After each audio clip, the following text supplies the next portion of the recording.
in the pits at Elko Speedway with Mark Lamoreaux, super late model driver. Hey, Mark. How's it going? Pretty good.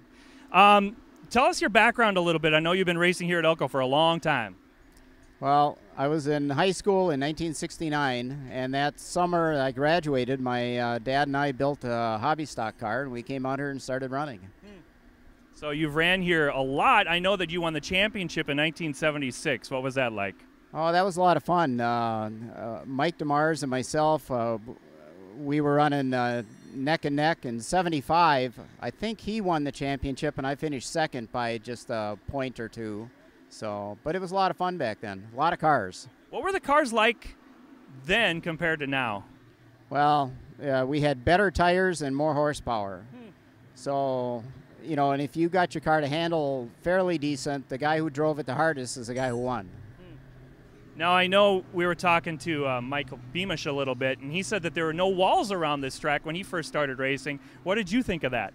Well, there was kind of a wall. Down the back straightaway, there were big billboards, big wooden billboards. And I remember one guy in a 57 Chevy, Doug, I can't remember his last name, but he ended up on the top billboard right through the thing. And I mean, he just got launched and right into it, and that kind of scared me.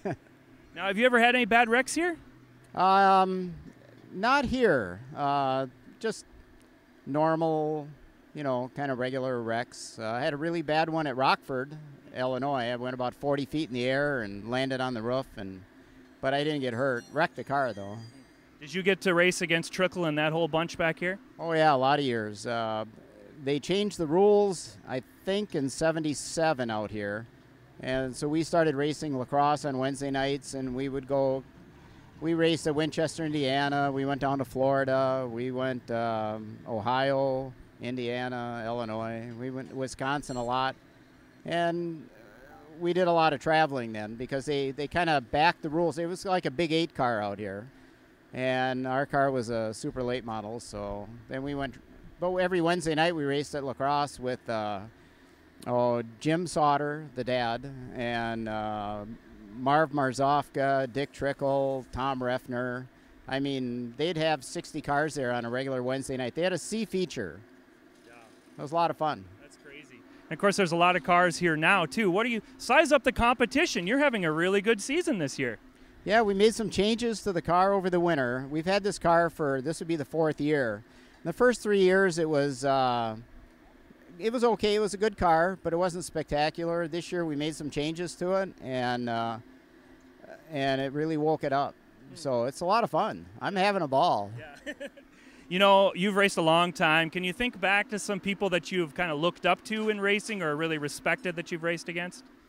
Well, a lot of the guys from Wisconsin. I started racing. I was racing in Wisconsin when Mark Martin started, when he was just a 16-year-old kid. Rusty Wallace, when he had an afro about this big. I raced with Bobby Allison. Matter of fact, at Raceway Park, we raced with Dale Earnhardt Sr. He parked right next to us. Yeah. And Teresa, his wife, kept telling him where to go and what to do and go to this interview and go do this. All he wanted to do was sit there and talk and go racing. Well, it sounds like you're having a really good career this year. Do you think how much longer do you might do this? As long as my wife will let me.